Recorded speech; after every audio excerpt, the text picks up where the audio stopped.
Hey guys! Hello! We're filming 2 videos in one day. I know, it's been a while. It has been a while. We've got hats You're on. gonna do it back to me. We've got hats on because our hair's a mess.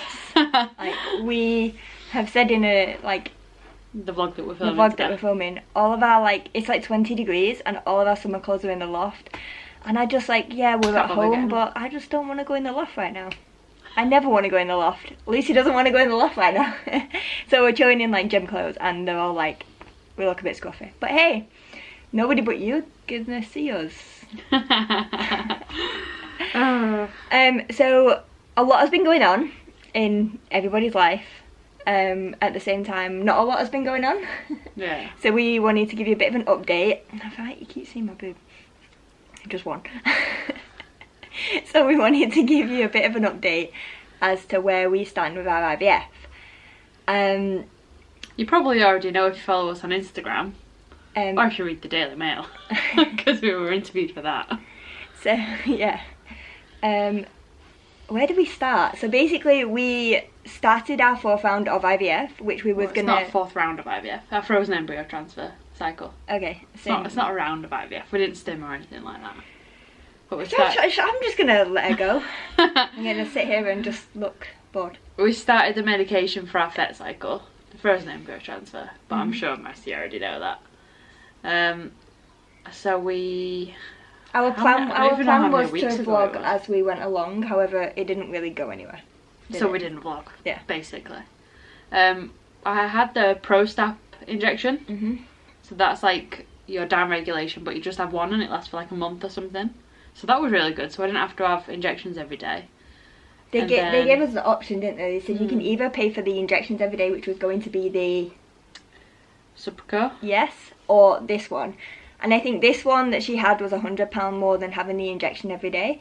But she's done injections pretty much every other or every few months for the past 2 years now. And you were at first leaning towards the injection every day and saving the money. And I was just like, do you know what? In the grand scheme of things, after everything we've paid, it's £100 and it's £100 extra, and you don't have to inject every day. It's a break. Yeah. In some respects, yeah. One, I think it was an IM injection as well into my butt. Yeah, so they did it at the clinic, so they didn't give it us to take home. They did it at the clinic, and they said it lasted about a month-ish. Yeah.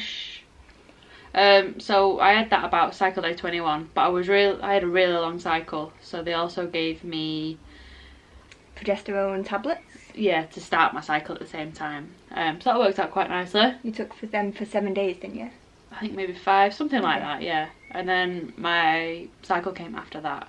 And then when my cycle came, I started on my estrogen tablets. They were what, 3 times a day, 3 times a day? I think so. Put them under your tongue and they melt, but...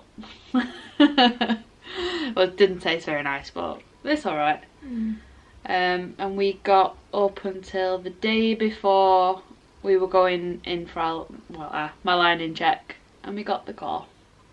Yeah, so a lot of people around the world, which we saw on Instagram, were getting calls to say that their IVF cycles were being cancelled and their frozen embryo transfers were being cancelled.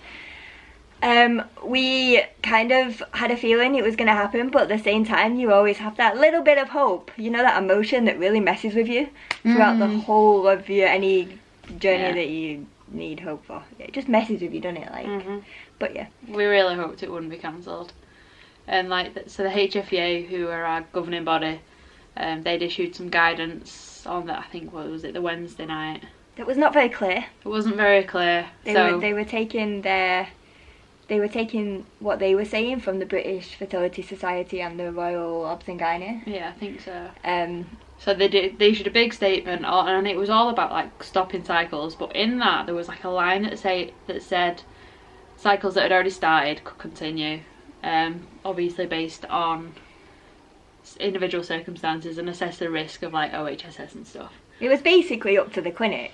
Yeah. However, I understand it's a lot of pressure on a clinic to make them decisions, and I'm sure they didn't want to cancel people either.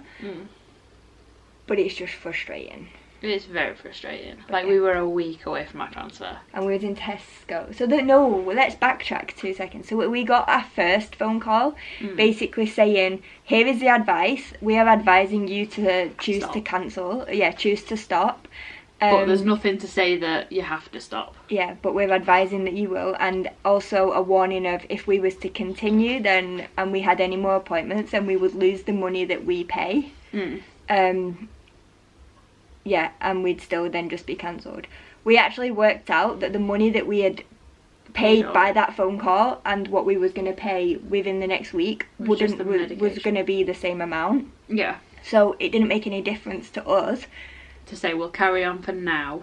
Yeah. And then if it gets cancelled by you, we're not going to lose any money. We weren't going to lose any more money. But we'd still be in with a chance of having it. Yeah. So we chose not to. And then it was like the next day or 2 days later that we got the phone call. We were in Tesco. We'd just ordered a coffee and Lucy's phone rang and we just knew straight away and we was like, fuck the world.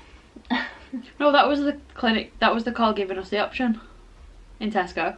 Oh, was it? When it was cancelled, I was at home on my own and you was at work. Okay, so I thought fuck the world in Tesco. But yeah, no, we was annoyed in Tesco as well. Because we came then home had and we to make phoned the them back, decision. didn't we? Yeah. Yeah. Oh. Yeah, it was a lot of to-in and fro-in and trying to make the right decision. Yeah. And we understand that a lot of people are saying right now is not the time to be pregnant, and you've got to think of it in respect to the stress that you would have during pregnancy and stuff, and I completely can appreciate all of that. But when you were 1 week away from having your frozen embryo transfer and you'd already prepared emotionally, especially after the miscarriage, like it takes a lot to get mentally in that space and for it to then be, yeah, no, you're not doing it anymore. Yeah, it was frustrating. I just cried on the phone to the nurse for far too many times.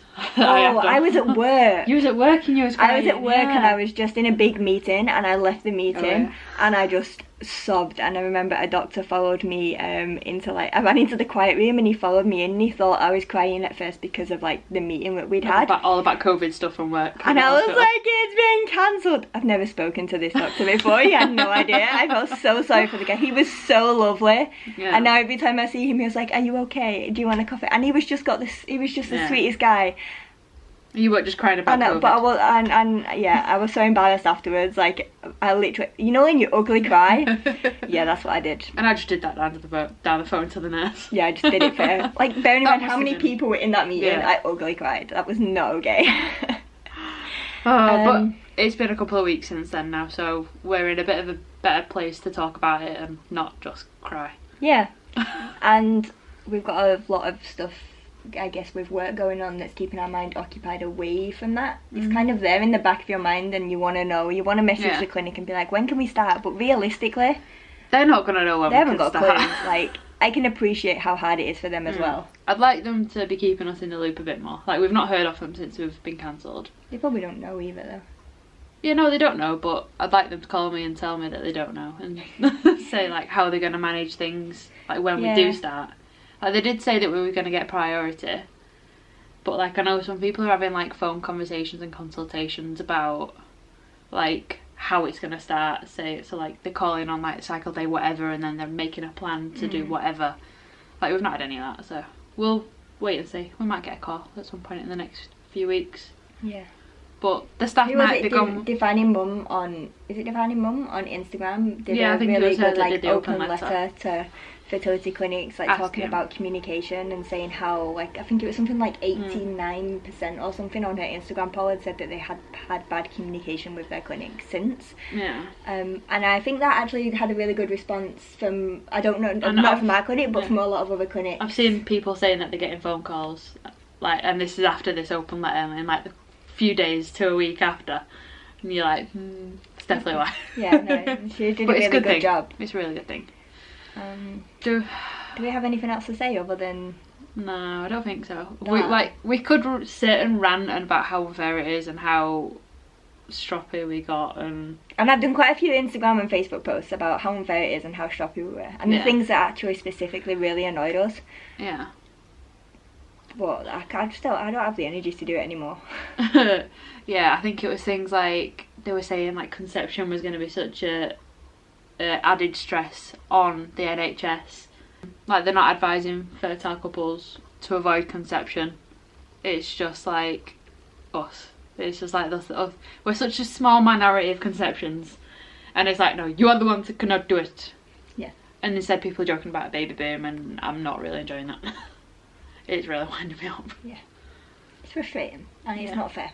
But if you want to read more about our rants, it's our Instagram post, and we were also, like I said at the beginning, that we were interviewed by the Daily Mail, so we're in the national newspaper ranting about it. What was it, in Female or something, is that what it was called? Yeah. I'm pretty sure that's linked in our Instagram bio at the moment. We'll link it in the description of the video if you want to have a read.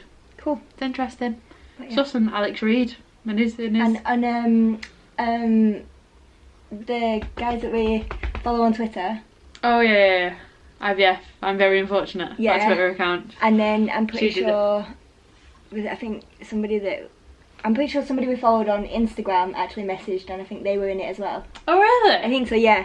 That's but cool. That was quite cool. I didn't see that. But yeah, like this, like coronavirus stuff is having such an impact on everything that we never thought we would possibly be. And it's so important to say, yes, people are dying, yes, people are getting sick, and yes, that is so important to recognise and to follow the rules and everything.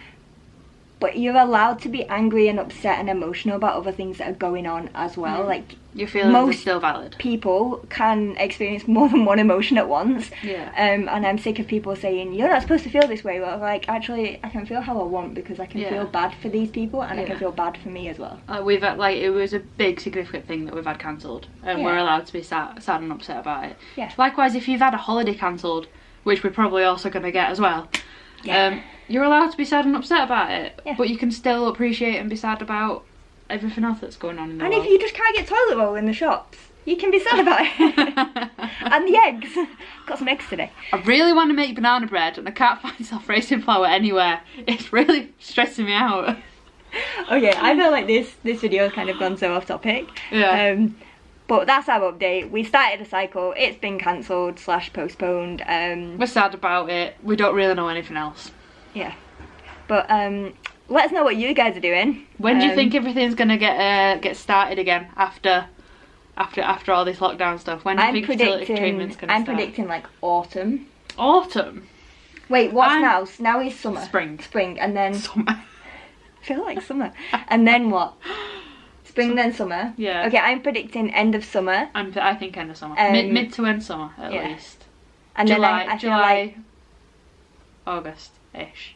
Yeah, and I feel like maybe the world will start to open up a little bit more again in autumn. Yeah, maybe. Like we've got our holiday to California booked for 1st of July. I do not for a second think we're going. Nope. We've not cancelled it obviously, because obviously we won't get our money back, but we'll wait and see for the official guidance closer to the time. But yeah. Even if we can go, I don't know if I'd want to go. No. Like we wouldn't enjoy it as much as we would do without the drama going on. No. And we want to get stuck there. No, not with Trump. Like, no thank you. Let's not get political there. Anyway, yeah, update. Thank you so much for watching, and we will be a little bit better with posting videos now. Yeah, we're trying. Obviously, this idiot's a nurse here, so she's working very hard. Why am I an idiot? You're tired when you get home from work and stuff, are you? So yeah. When we've got, you don't always want to sit and film a video after a day at work. No. So might be diverting from our usual schedule, but we will be posting. We are filming. I've got a lot to edit. Cool. Yeah. Like 14 minutes. Let's go. Bye. Thank you so much for watching. Bye bye. Stay safe. This is a bit upbeat for my IVF got cancelled.